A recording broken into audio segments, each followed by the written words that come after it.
Welcome to another edition of the Inspired Stories podcast, where leaders share their experiences so we can learn from their successes and be inspired by how they've overcome adversity. My name is Anthony Codispoti, and today's guest is Michael Ryan. From balance sheets clogged with excess inventory to private equity boardrooms hungry for cash, Mike Ryan turns supply chains into cash machines. Founded in 2016 as the managing partner of the M. Ryan Group, he helps manufacturers and distributors unlock working capital and improve EBITDA, often delivering 3 to 5x ROI in under 1 year. Mike's 25-year journey includes 15 plus years with GE and Goodyear, where he earned his Six Sigma black belt and a reputation for untangling the gnarliest supply chain knots.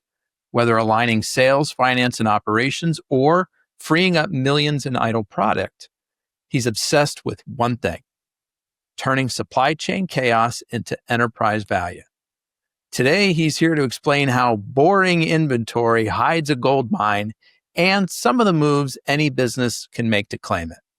Now, before we get into all that good stuff, today's episode is brought to you by my company, Add Back Benefits Agency, where we offer very specific and unique employee benefits that are both great for your team and fiscally optimized for your bottom line.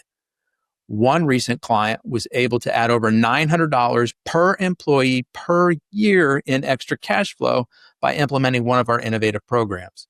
Results vary for each company, and some organizations may not be eligible. To find out if your company qualifies, contact us today at addbackbenefits.com. All right, back to our guest today, founder and president of the M. Ryan Group, Michael Ryan. I appreciate you making the time to share your story today. Thank you for having me, Anthony. It's a pleasure. Okay, Mike, so you've worked with some big names like GE and Goodyear. Can you share a key lesson or approach that you learned or developed there that you still apply today at the M. Ryan Group? So I would say the key lesson I learned at GE, and it served me well, is the idea of in God we trust, all others bring data. It's Say that again. Say it again, Mike. In God we trust, all others bring data. Explain what that means. So what that means is it's somebody may have a hunch or a suspicion that something isn't doing as well as it could be or should be, and I'm a simple man. Said, okay, well, let's look at the data.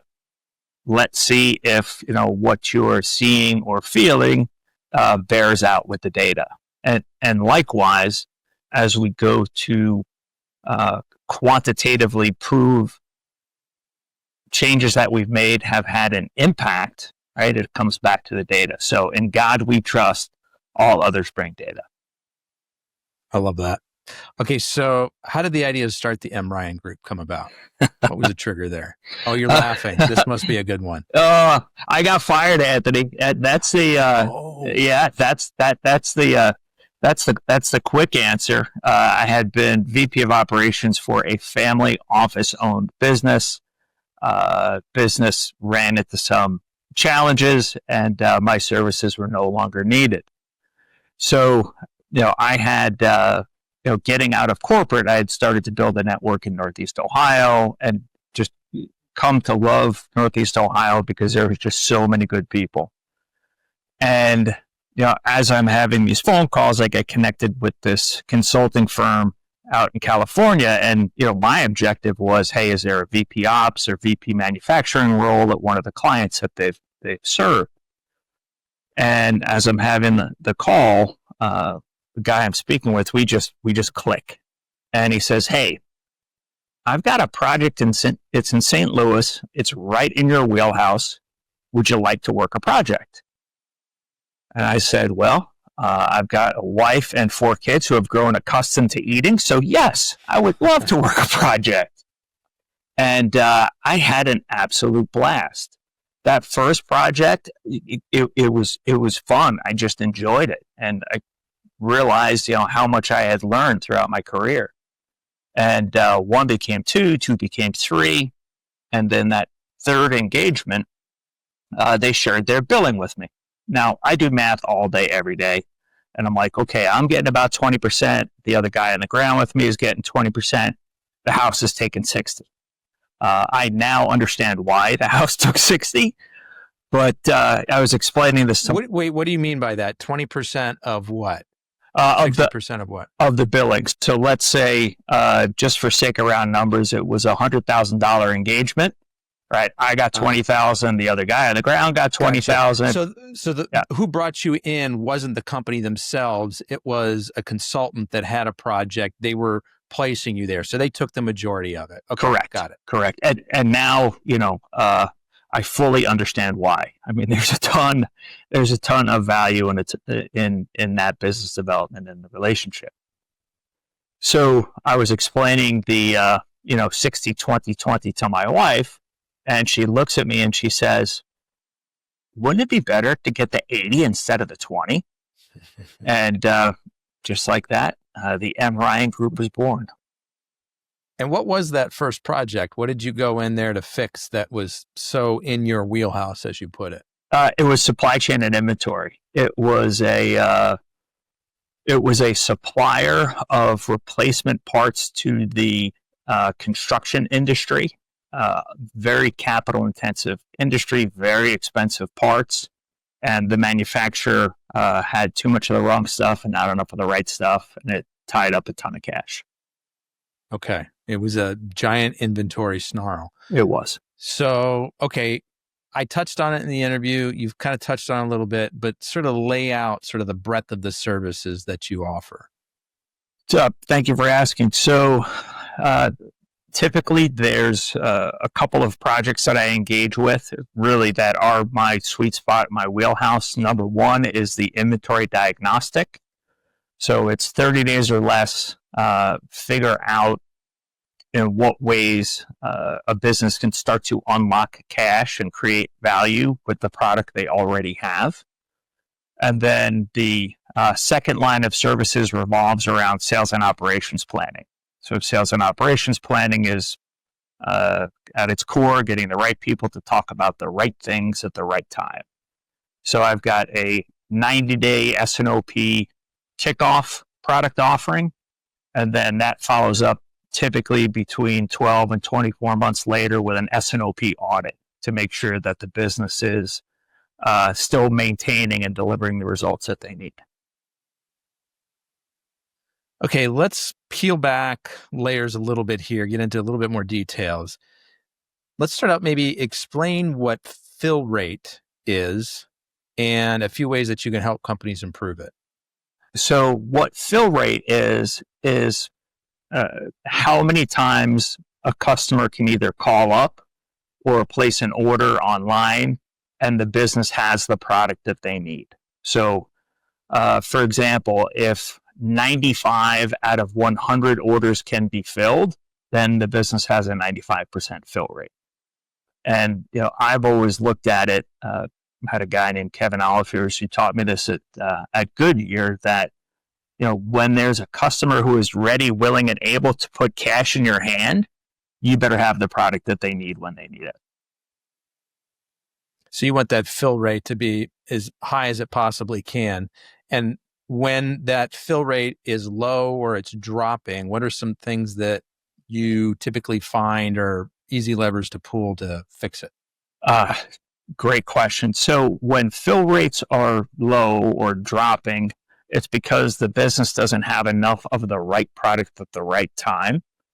So one of the first levers is engaging with sales to really understand what the customers want and what they need, and making sure that we can get that product within the lead time that they're looking for. And if we can't, it gives the sales team an opportunity to go back and either propose a solution or set expectations for when that product will be available again. So it's not always about, clearly you would like to find sort of the solution that makes sure that you have the right product there when it's needed. But if that's not the case, then you're also coaching them on, okay, what does that sort of follow-up communication look like with the clients? Yes. because it's another opportunity to interact with the customer, with the client, to say, hey, I heard you, I understand what you want, I want to be able to provide it to you. This is what I know, right? This is my best estimate of when we'll be able to satisfy your needs. Right. Because I mean, when you're not able to fulfill that order, you could just say, sorry, no can do. But it's a great opportunity, a great way to lose a client. If you're able to have like a more structured communication strategy in place, you've got a better chance of not losing that person. Maybe you lose them for this order, but not lose them forever. That's right. That's exactly right. What are some of the biggest levers that you help companies pull to free up 10 to 30% of their inventory within 6 to 12 months? So the two biggest levers, right? And this, I'm going to apologize in advance because it may sound pedantic, but the two biggest levers are, hey, let's sell what you already have, especially if you have excess inventory. Let's figure out a way to spur demand on what you already have. And then the other side of the equation is, let's make sure we're buying only what's needed. And this is where, right, it gets kind of it can get into the weeds of, hey, I need to buy 1,000. The buyer says, I need to buy 1,000 at a time when the business only needs 200. And in my perspective, that's an opportunity for the buyer to work with the vendor to say, hey, listen, I know you want to sell me 1,000, but I don't need 1,000. What are some other order quantities? So we make sure, hey, I want to buy what I need, but not buy to excess. So it comes down to, hey, let's sell more of what we already have, especially if it's in excess, and let's make sure that we're buying only what we need. So both of those things, when you say them out loud, kind of sound obvious, right? Like sort of duh. Yeah. But obviously there's, I'm guessing there are more sort of nuanced strategies that underlie each of those. The one that I'm kind of curious about is, how do you spur more demand? You're sort of saying like, yeah, sell more of the product that you already have. And, well, of course, Mike, we would love to sell more of the product that we already have. That's what we've been trying to do. Right. Like, are you coming up with like discount programs or like bundles, or like what are some of the creative strategies that you use here? So really the first strategy is usually, when I encounter a situation like this, it's not like they have 2 items or 2 SKUs that they're over inventoried on. It's they have 200 SKUs that they're over inventoried on, right? This is kind of a systemic problem. And what I've seen happen is, the supply chain gives this list of 200 items and foists it on the sales team and say, go sell it. And the sales team chokes, right? Because it's like, there's too much. There's too many items. So what I found is to take that list of 200 and sit down with the sales leadership and say, okay, let's look through this list. Let's think about the ones that you have a high confidence that you're going to be able to sell. And then let's put together a program. It may be, hey, we're going to do a bundle of these 3 items together, and there's a 5% discount or 15% discount. But it's critical to involve sales in that process, because I know, if I'm given a list of 200 items to go to the grocery store for, I'm going to be completely overwhelmed. Where if it's, hey, can you go pick up these 5 things or these 10 things, right? It makes it more, it's a smaller bite of the elephant. It makes it more finite and more actionable. And by involving sales in the process and really helping them kind of choose their own adventure, it's like, okay, well, let's start with the easy stuff. Let's start with the things that you think you can move quickly so that the business can turn that inventory back into cash. Let me ask about the inventory planning. And I'm thinking about, I guess this would apply to any product, actually, not just ones that are selling particularly well. I've had I've owned inventory-based businesses myself before, and we were always trying to calculate how many days of inventory should we have on hand, right? Because this is the more inventory that I have, the more of my cash that's out of my bank account and is sitting in that product in a warehouse somewhere. But man, the most painful thing, as you alluded to before, is I've got a client, I got a customer, I've got somebody who's ready to buy that thing and I don't have it. So now they go and they buy it from somebody else. And so I don't know, the way that we looked at it, and I'd be curious to think if we were even close, is we'd say, okay, what's our lead time to get product, right? Maybe it's 2 months ordering from the manufacturer. It's 2 weeks to get shipped. It's, a week to get processed going into the warehouse. Okay. So we'll call it 3 months. And then we look at, well, what are our sales fluctuations? And that's where it got to be really tricky because some months, maybe we sold 1,000 units, maybe some months we sold 3,000 units. And there's so much variability in there. And it wasn't always seasonal to the time of the year. I don't know. How do you think about this when you're coaching your clients? So you hit the nail on the head with lead time. That typically is the single biggest determinant of how many days of inventory I need to have on hand. So lead time is one. You hit on the second one. Variability is two. The third one is looking at a forward forecast. A lot of businesses look backwards when they're trying to figure out days on hand. And again, this is where involving sales is critical. So looking at the forward forecast of what I am predicting to sell. And then the fourth variable, and this one can get overlooked, is how often we reorder. So, in the example you shared, hey, from order to receipt, it's 3 months. Well, you could order once a quarter, right? Which means your inventory is going to be a big sawtooth that's going to spike up and bleed down and spike up and bleed down. Or you can order every 6 weeks or every 4 weeks. And what that does is it helps, take that sawtooth and make it a little bit smaller. But really the critical components to figuring out how much inventory I need to carry to buffer against that variability in sales are lead time, forward forecast, and ordering frequency. And do you have a level of sophistication in your calculations to be able to figure in things like, because I like what you're saying is, rather than, ordering every quarter and I've got this big spike in, inventory holding and, then draw it down. And 3 months later, we go through the same cycles. Let's order every 6 weeks and we keep that sort of sawtooth pattern a little more flat.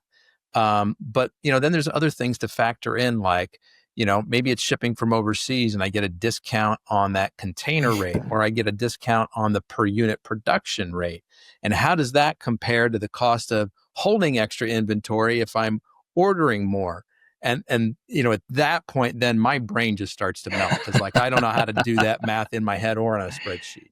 Yeah, it can become complex very quick. And this is really where, I call the triad people, process, and technology. And having technology, whether it's planning, dedicated planning software or some financial modeling software, that's where it really becomes critical. But it's funny, the discount for filling up a container. That's something that one of my favorite stories. This was an early client. I'm standing with the CFO. The CFO is Chris. So Chris and I are standing there. Steve comes in the room and he says, "I just saved us 4%." And I look at Chris and I said, "Okay, well, how'd you do that?" "Oh, I bought 6 months of this raw material." And I look at Chris and I said, "Do you want to tell him or you want me to tell him?" And he's like, "Oh, no, I got this." And Chris explains that their borrowing base or their rate, they're paying 9%. So, while yes, Steve kind of in his lane did a good thing to reduce cost, in the grand scheme of things, it was actually going to cost the business more money because they had to carry the inventory.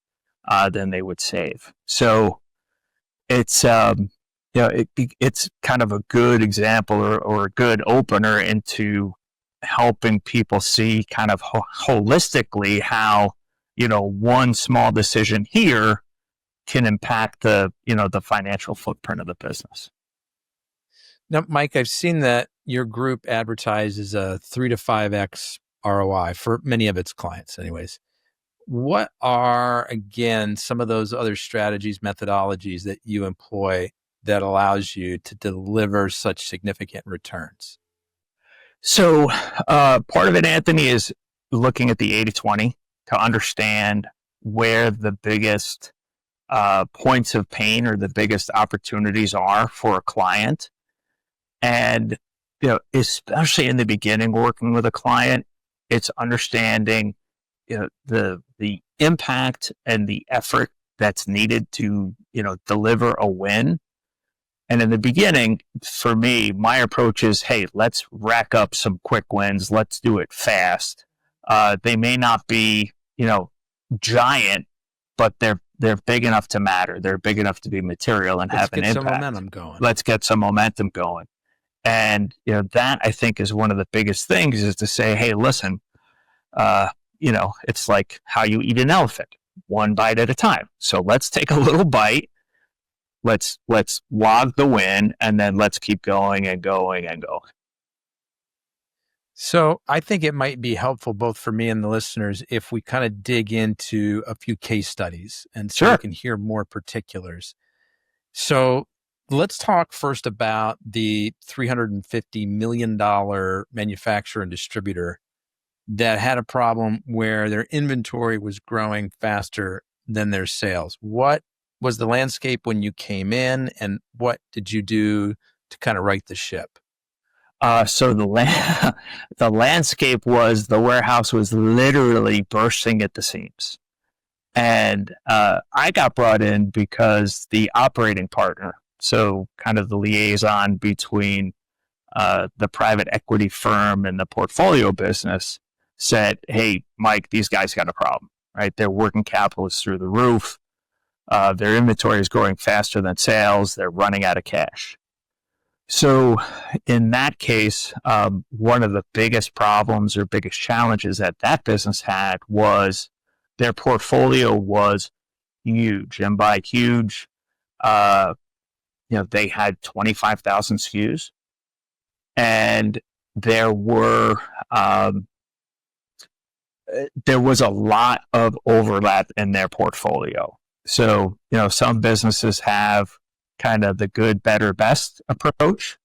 In this case, it was like good, gooder, gooderest, better, best, bestest, super best, ultra mega best. They had all the variations. And all the variations. So, that coupled with a fair portion of their portfolio had minimum order quantities. So in some cases, for low volume SKUs, they were literally buying the equivalent of 3 years worth of product at one time. Wow. So it was kind of a double whammy of portfolio complexity and having to buy in these ridiculous minimum order quantities. So with this business, it was a couple things. First and foremost, it was, let's go back to the sales team. Are there any programs we can put in place? Are there any promotions that we can run to help kind of get a couple of quick bursts so we can quickly see if this strategy works? And then the other approach was to go and work with the product management teams to say, hey, listen, right, you've got this one product. It comes in 5 colors, 6 different sizes. Do you need all 5 colors? Can we go from 5 colors down to 3 colors?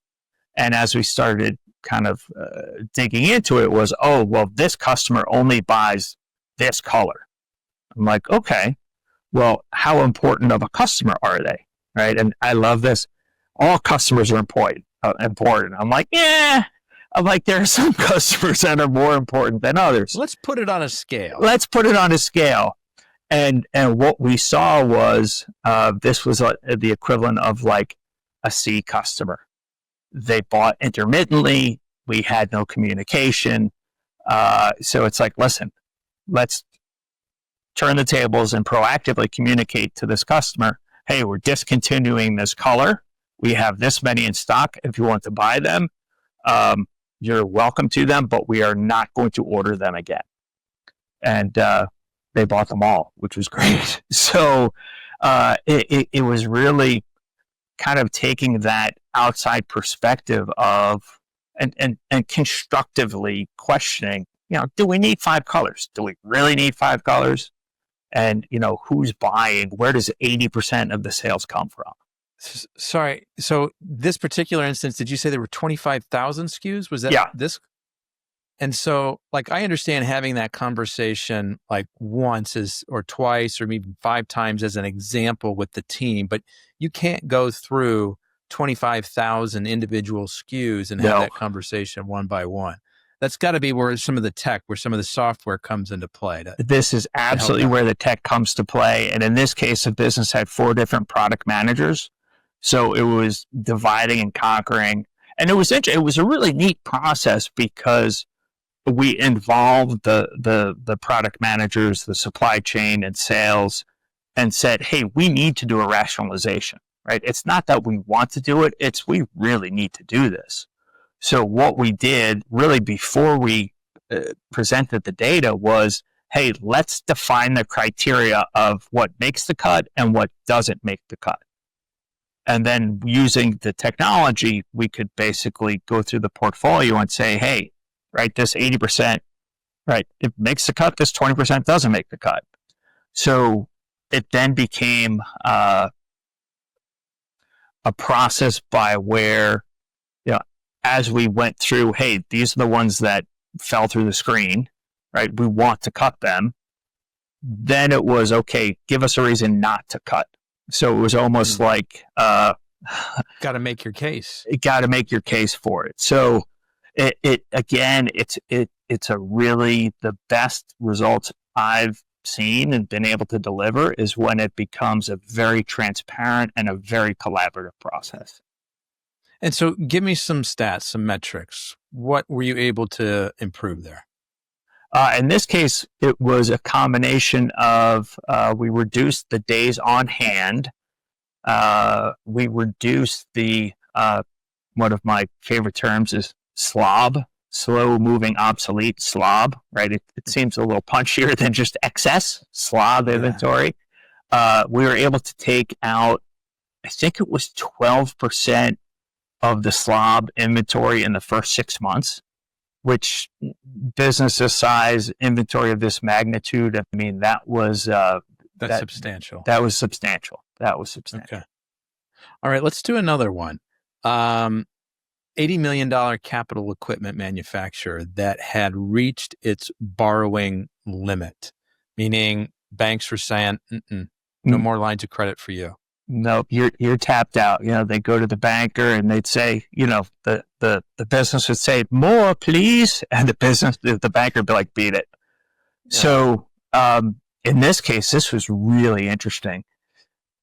It was a capital equipment manufacturer, and they had a lot of parts that were custom fabrications, right? So this isn't you go to Grainger, you go to MasterCar, right? These were fabrications that were built by metal workers specifically for this application. And like a client places an order and then they make it? So it's like built for one client? They had, so I would say their base product line was effectively make to stock, but it was, these were big pieces of equipment, long lead times. So they were effectively make to stock, but the business's customers could customize them, whether it's color or capacity. So they're making a lot of these things in advance of a customer ever requesting them so that they're there and ready for the future order. Exactly, right? Because the lead time of the fabric, the lead time of the fabrication was long enough that if a customer placed an order, and they didn't have the fabrication, it would push out that order another 3 to 6 months. Oh, wow. Okay. So in this case, what we found was, in the beginning of the year, the business had set their budget. They had set their annual operating plan. We're going to build and sell X number of pieces of equipment over the course of the year. So let's say 10 a month, just to make the math easy. So the budget is we're going to sell 120 of these next year. We're going to build and sell 10 a month. So the buyer, right, worked with the fabricator, to put the blanket PO in, and they started getting in, 10 of these a month. The challenge or the rub was sales was not selling 10 a month. Sales was selling 7 a month. They're 8 a month. They're 6 a month. So because there was just a complete disconnect between sales and operations and supply chain. So the buyer had their marching orders and just continued to buy and buy and buy. And what we had to do was say, hey, we need to get together. We need to recast the budget, recast the AOP, align it with reality, and consume what we have on hand. And this was a really interesting case where the buyer said, okay, I'm going to call the fabricator and cancel my POs. And I was like, whoa, stop. I'm like, is this the only person who makes these for you? Yes. How long have they been making them for you?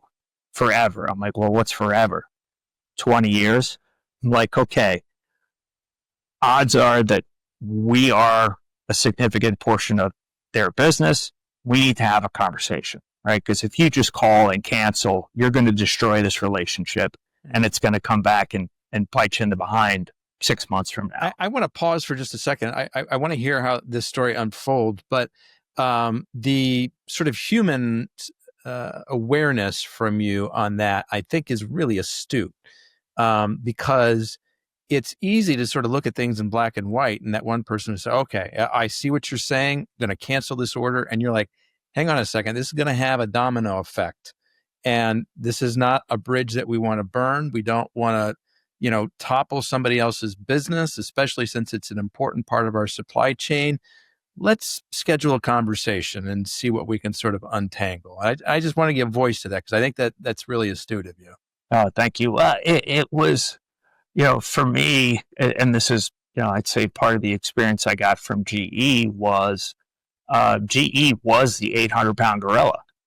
And when, GE decided to take their payment terms from 45 days to 90 days, there was a lot of vendors that, that was very, very painful. And, I was I was one of the people who had to deal with that. So, when the client who was overbuying, when this came up, it was kind of, I don't know, part of it was maybe an opportunity to put some coin in the bank of karma and say, hey, listen, we can't get this guy off at the knees. We need to have a conversation. And it worked out well. It called them up and said, hey, listen, I know we've been buying 10 of these a month. We have 30 more than we need right now, which would say I don't need to buy anything for 3 months, but I don't want to do that to you. So instead of 10 a month, can we meet in the middle and say, hey, we'll continue to take 5 a month, right? We know we don't need them right now, but I don't want to shut you down either. Wow. And we put a plan together, and it took 10 or 11 months to kind of get back to the point where the client's inventory was balanced, and the fabricator kept the doors open because we were able to work this out. Great. What else? I kind of, stopped you midstream. What else were you kind of working on to right that ship there? So this was another case where there were minimum order quantities, parts being bought that weren't necessarily needed then. In this case, a lot of the parts that this business was buying were stock parts or standard parts. And we called up one of the main vendors who was a conglomerate and say, hey, listen, we overbought. Can we ship this back to you? And they're like, yeah, we'll charge you a 5% restocking fee.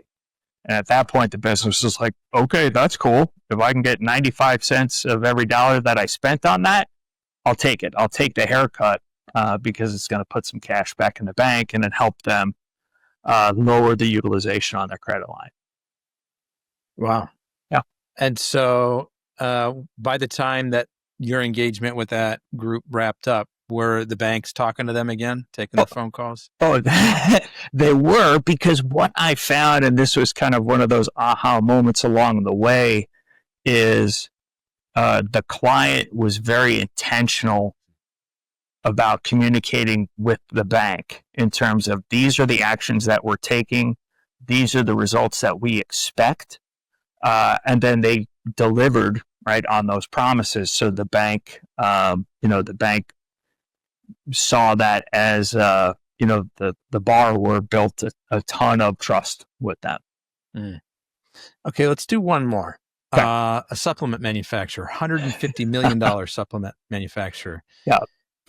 Typically, they'd had very high fill rates, but for some reason, these fill rates started crashing. What was going on here? How'd you help them? So, a couple of things going on here. This was, I got the phone call because the operating partner said, hey, listen, I'm getting calls from our customers. They're screaming because we don't have product that we used to never run out of, right? Something's changed, something's different. And in this case, it was a combination of two things. One was because they started to get cash constrained. They could only buy so much raw materials at any one time. And the second one, which really was the key aha moment, was the forecast was literally a black box. So this one individual who was building the sales plan, he was a mushroom, right? He kind of sat in the dark, worked in Excel, spit out a forecast without any input from sales. I'm talking zero. And as a result, he was projecting that, the sales of the C and D items were going up, the A and B items were going down. And the forecast, besides determining what they think they were going to sell, forecast also determined what this business was going to buy for raw materials. So because the forecast was bad, because the forecast was a black box, the business was investing what little cash they had into the wrong raw materials. So it was almost a 1-2 punch where, they didn't have enough raw materials for the A's and B's, the A products and B products, and they had more than they ever needed for the C's and D's. So in this case, it was really blowing up that black box and saying, okay, we need to put a tool together. We need to actively work with the sales team to say, what do you think you're going to sell, right?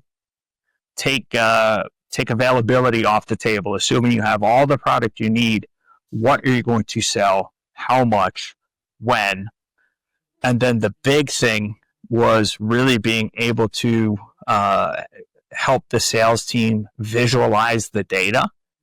The prior planner, besides being a black box, loved to send people spreadsheets. And I mean, like just spreadsheets, like megabytes and megabytes of data, but no insight. So it was taking the forecast that we built and literally visualizing it with the team so they could see, either item by item or product family by product family or brand by brand, what the forecast was going to do. And then they could adjust it to where they said, hey, I think this is about right. So it was involving sales in the process and visualizing the data to say, okay, we've got a good forecast. We've got a forecast that sales has confidence in. This is the forecast that we're going to buy to. And that that turned it around. Can you recall any specific metrics? Like, here was their fill rate before they started having problems. Here was their fill rate when I came in. Yep. And then here was the fill rate when we kind of wrapped up. So we picked up 6 points of fill rate in 4 months. So on the A items, they went from 82 to 88 in the first 4 months. And kind of hand in hand with buying what we needed and getting rid of what we didn't, there was a $4.2 million reduction in inventory. So freed up $4.2 million in cash, which let the business reinvest into those A items and B items. So, first 4 months, it went up 6 points to 88. The next 5 months, it got up to 93, 93% fill rate. That's fantastic. Yeah. Actually, I want to do this one first. What is probably the most common issue that you've seen in your career when it comes to inventory planning? The most common issue is people not talking. It's communication. It's communication. It is absolutely communication. And sometimes it's what's that book? Mars and Venus. Men are from Mars, women are from Venus. Sometimes it's like that, where the supply chain is speaking one language and the sales team is speaking a different language, and they're literally just talking past one another. So that is the first barrier that we need to break down and build a bridge. Is, hey, let's get sales, operations, finance, supply chain. Let's get them all in a room and create that common language, so we're all talking about the same thing. Yeah. Would you also consider that to be sort of the lowest hanging fruit? Like, if there are people listening now and they're like, yeah, I've got some inventory issues in my place. I'm not sure where to start. Maybe I can't afford the M. Ryan Group, or I just want to see what we can do on our own. Like, what's kind of the low hanging fruit that listeners might be able to kind of look for and make a change themselves? Is it that same like communication thing, or is there something else? No, I think I would start with, understanding what inventory they have. And if they could point to, even if it's a half dozen items to start, to say, hey, here are 6 items that we have too much. This is, quantify it. This is how much we have that's in excess. And then work with the sales team to say, hey, is there a plan that we can put together to try and create some of that demand? So really, I think, kind of back to the first question, right? In God we trust, all others bring data. It's the supply chain or the planner saying, hey, these are products that we're really long inventoried on. And then to some extent, kind of going hat in hand to sales and say, I need your help, right? I need your help. And say, hey, of these, do you think there's anything that we could put a program around? That I found to be a lot more productive than somebody in supply chain or finance, barking at sales and saying, go sell this, right? That's typically counterproductive. Mm. Now, you've written a lot in inventory management and forecasting. You've written articles on these topics. What's some of the things that people would find in your publications? What are some of the insights that you've shared there? Some of the insights are really, and this is my favorite question, and I'm kind of embarrassed that I haven't brought it up. It's define the problem you're trying to solve.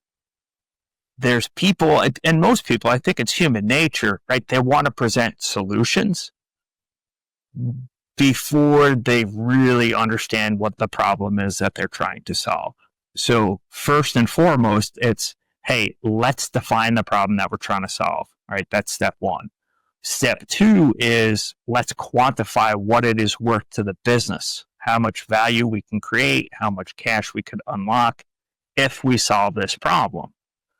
And then once the problem's defined, it's, hey, let's get the right people in the room to start talking through in what ways we can solve this problem, right? Because there typically isn't just one way, right? There's multiple ways.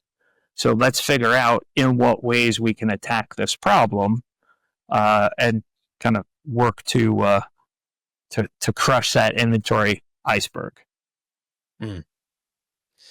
Looking ahead, Mike, how do you see advancements in tech or just industry trends in general reshaping supply chain management and the consulting work that you're doing to support it?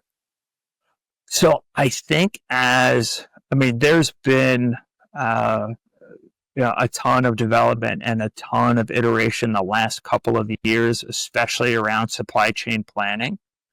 And I think it's a combination of, while there is absolutely more computing power out there and there's absolutely more resources that can digest the data, I think where the human element is taking that data, taking that information and being able to draw insights out of it, being able to identify trends, and then put plans in place to work those trends. So I think we're seeing a lot more of, it used to be getting the data, crunching the data, was the heavy lift, and just a fraction of the time was spent on creating insights. What I'm starting to see is that gathering and crunching time kind of compressing, so more time can be spent on developing insights and developing plans to action those insights. Are you using AI for any of this yet? I am, yes. Yeah, there's a couple of AI tools that I use that help, I'm going to say, do some kind of course analysis or quick first pass analysis to help validate some assumptions. So yes, I am. Okay.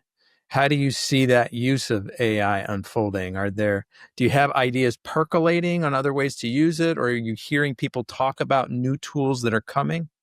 It's a combination of both. I think and this is just me, one of the dangers is when there is a large analysis or a really deep analysis, it's validating the data, right? It's still needing to go back and say, okay, right, AI is not perfect, especially if we're asking to do deductive reasoning. We need to validate the data. And I think the other danger is, people taking the output kind of blindly and just actioning it, right? It still needs a second look, and there still needs to be conversation around, hey, I've come to this conclusion. This is what I recommend. Looking to validate, hey, is this the best path? Is the juice worth the squeeze? Mm-hmm. Let's shift gears, Mike. I want to hear about a significant challenge that you've overcome in your life. Maybe it was something personal, maybe it was professional. What was that? How'd you get through it? What'd you learn? There's I was smiling because I think I've been fortunate in that I've had a lot of those experiences where came out the other side stronger. I think one of the challenges is I remember the first big client that I landed. It started out as a 4-week engagement, ended up turning into almost a 10-month engagement. Solved the initial problem, and they said, "Hey, Mike, can you help us with this?" Sure. Right. Hey, Mike, can you help us with this? Sure. So it was fantastic, right? I'd like to say for 10 months, I was fat, dumb, and happy, right? I was ringing the bell, I was getting paid.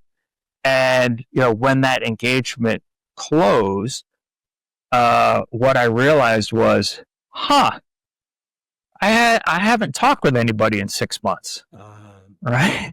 So, and I had put some savings away, and that first month, it's like, okay, right, it's time to fire up the business development engine. I feel good. And the second month is, I'm starting to feel a little uncomfortable because I don't know where my next dollar is coming from. And then by the third month, it was kind of, it was panic mode. Like, hey, I've got a wife, I've got 4 kids, I've got a mortgage, and I don't know where my next dollar is coming from. And I think part of it was, because I had built up a network, it was a little bit easier for me to kind of get that flywheel going again. But that was, I would call that a very expensive lesson learned, that no matter how busy I am, I still need to set time aside to continue to sustain relationships and nurture new relationships and keep conversations going. So, having gone through that, 2 questions I want to ask. The first one is, how did you get through that emotionally? Right? First month, hey, it's okay, I've got some savings. Second month, like, whew. Third month, it's like alarm bells. Were there, I don't know, people in your professional network that you could sort of commiserate with or get support from, or were you going to kind of close friends and family members? Like, how did you get through that from an emotional perspective? So there were, I'll say, 2 components. One was my wife. She is my rock. She's awesome. I don't think I would have had the courage to hang up my shingle if it wasn't for her. And the other part is, I belong to a group. It's called the Mastermind Group. It's the way I describe it. It's like having a personal and professional board of directors, and we help hold each other accountable. So it was being able to bring it to the group and talk through it and realize, I need to keep talking to people. But then they help hold me accountable for seeing that through as well. So definitely first and foremost, my wife, though. That's great. I think people need to hear both of these points that you made here, because the upside of business, that's great. Like you said, you were ringing the bell, you were getting paid. And then when there's those slow periods, sometimes there's this tendency, natural human tendency, to sort of turtle up, to withdraw within. And when you've got somebody like your wife in your corner that you can connect with for that emotional support during those tough times, man, that is so key. And then the other side of it, the professional support from your mastermind group. I am a big fan of having that peer support, whether it's like in a, formal mentor relationship, or, a mastermind group or an association, like-minded people together. I think, people who aren't doing that are missing out.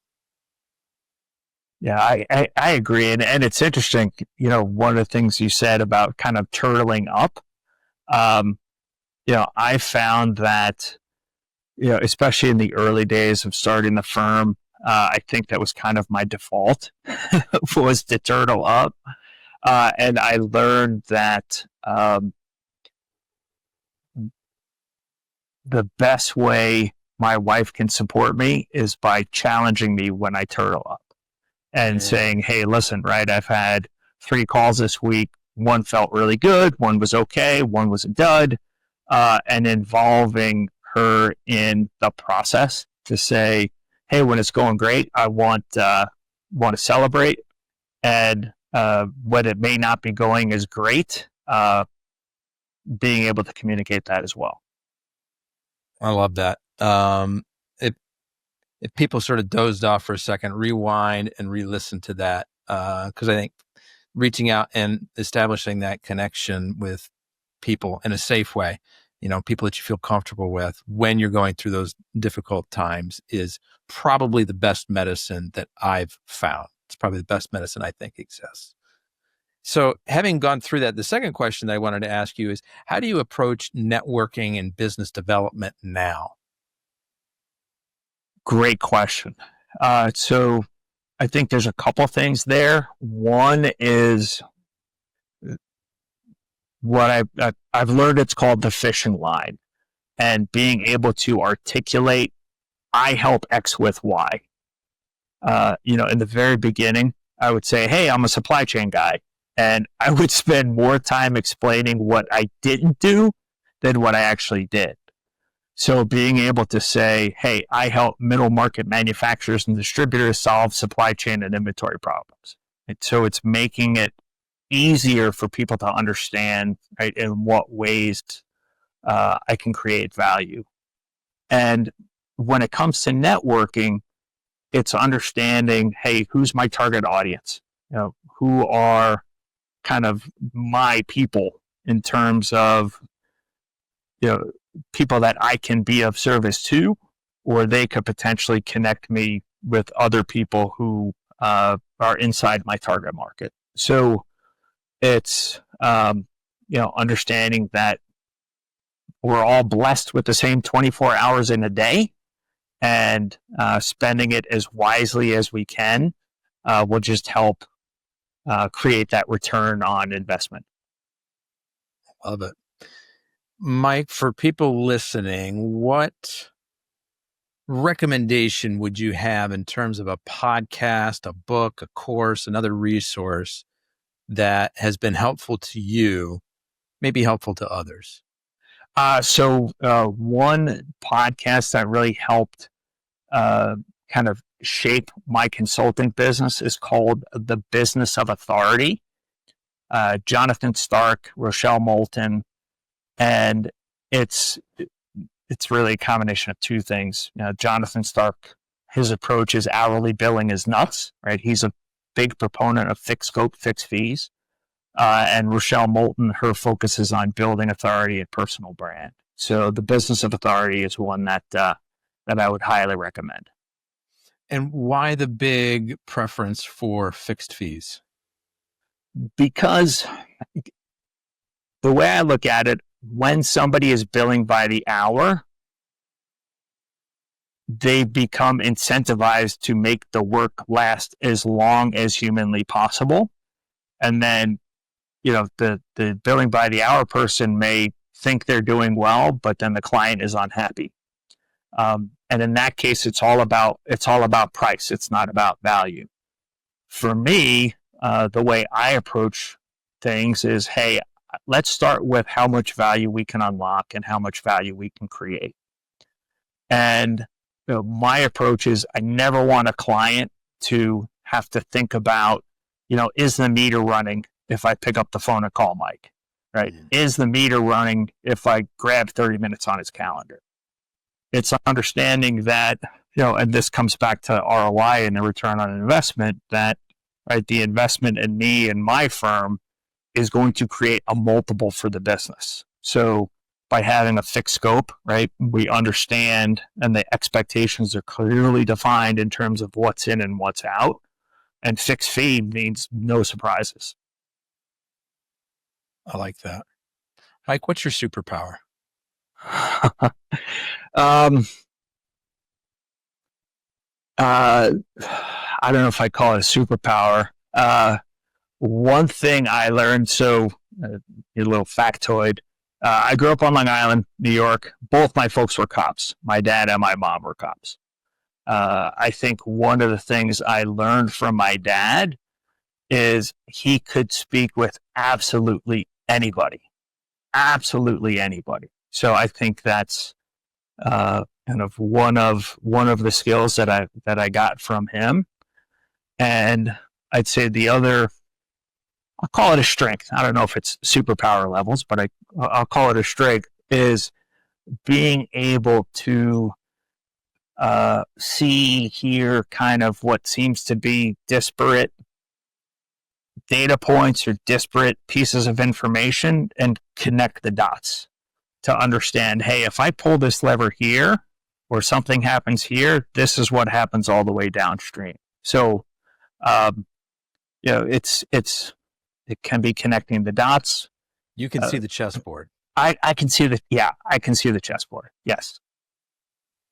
Well, how about daily practices that either help get you started or keep you on track? Ooh, okay. So, kind of morning ritual. I've developed exercising as a habit. Even those days where I don't want to do it, I still do it because it's a great way to just get moving. And then the other thing, morning ritual is like I have a list of, hey, this is what I want to get done today.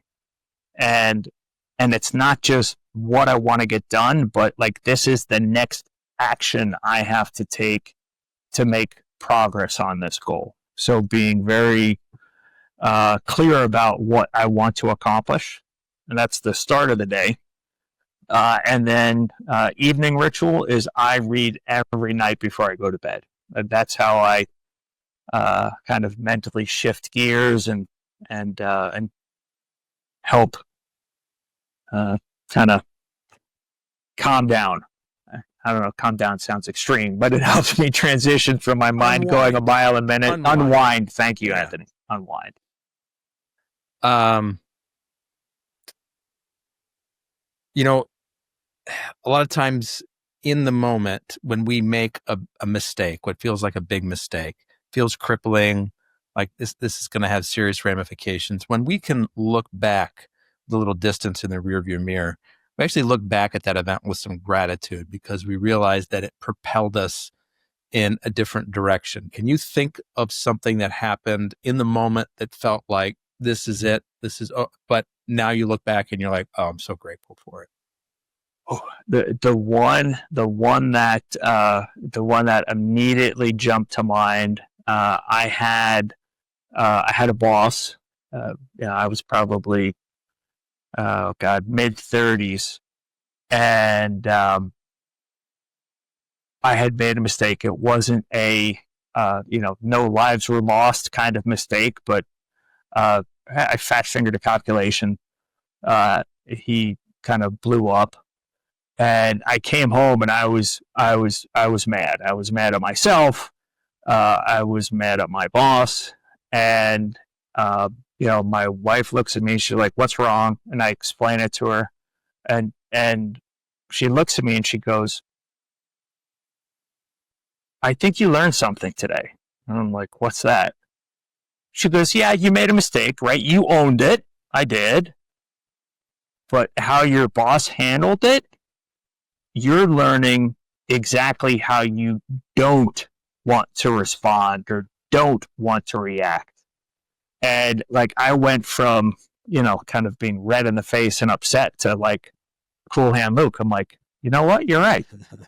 I know I will never treat anybody like that. So that was one of those moments that just absolutely stuck with me. I love that. And this is something that I've tried sharing with my kids. I've got two boys who are 9 and 11. And, sometimes they've witnessed or been on the receiving end of, somebody behaving poorly. And they have a hard time sort of understanding and coming to terms with that, moment of injustice. And I say, and it's hard for them to understand at this age. But I'm going to sort of put it in this context because I think the point that you're making here is really powerful, is that, we're going to have the good fortune to learn from a lot of positive role models, right? Mentors, parents, friends who are doing things in a way that, wow, I want to emulate that. I like the way that they did that. I like how they carry themselves. I like their process there. And then we're going to have the opportunity to learn from people sort of on the other side of that coin that are modeling a behavior that does not feel right to me. That is not the kind of person that I want to present as. And I'm going to, rather than fueling all of my energy in this moment into anger, which is what you initially did, which is a normal human reaction, I am now going to step back with a modicum of gratitude for, thank you for teaching me the way that I don't want to be. Yep. Right. No. Let's see. What is the biggest growth lever that you've been able to pull for your own business? I think the biggest growth lever has been um, being able to articulate more effectively in what ways I can create value in helping others understand what the firm does and who the firm helps. That for me, and that came from, asking, people I know, like, and trust to say, hey, I want your feedback. Here's what I'm putting together. Here's how I'm trying to communicate. Can you help me make this be as effective as possible? And opening myself up to that feedback and their input, I think has been, one of the ways I've been able to really articulate, hey, here's where we create value. No. I've just got one more question for you, Mike, but before I do it, I want to do two things first. Everyone listening, pause for just a second, open up that podcast app that you're listening on, go ahead and hit the follow or subscribe button. And if you've got an extra second, you could leave a comment or a review. It's a great way for you to continue to get more wonderful content, great interviews like we've had today with Mike Ryan from the M. Ryan Group. And it helps the show out. It helps a lot of other people find us too. So, Mike, last question I've got for you. Actually, before I ask the last question, what's the best way for folks to get in touch with you? They're listening, like, this Mike guy's pretty interesting. How do I have some more conversations with him? So there's my website, which is M as in Michael, RYAN group.com, the mryangroup.com, or on LinkedIn. And while Michael Ryan is a fine Irish name, it is far from unique. So if you search for Michael Ryan Inventory Iceberg or Michael Ryan Inventory, I will be at the top of the list. Ah, okay. And we'll find those correct links and we'll include them in the show notes for people. So last question I have for you, Mike. We had a good connection here. Hopefully stay in touch. And a year from now, we reconnect, 1 year anniversary from today, and you're celebrating something big. What's that big thing that you hope to be celebrating 1 year from now?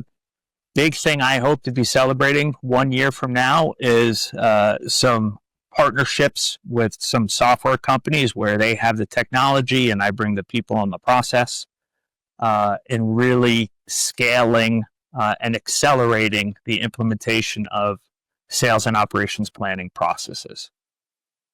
Is that something in the works, or this is kind of a new idea that you're kicking around? It's in the works. It's been a conversation that's been in progress for a while, and I think it's figuring out really how to create. Number one is, what are the situations where this combination is most effective, and then two is really defining, hey, this is the target, this is the market that we can really create a ton of value for. Michael Ryan from the M. Ryan Group, I want to be the first to thank you for sharing both your time and your story with us today. I really appreciate it. Thank you, Anthony, for having me. I really appreciate it. Folks, that's a wrap on another episode of the Inspired Stories podcast. Thanks for learning with us today.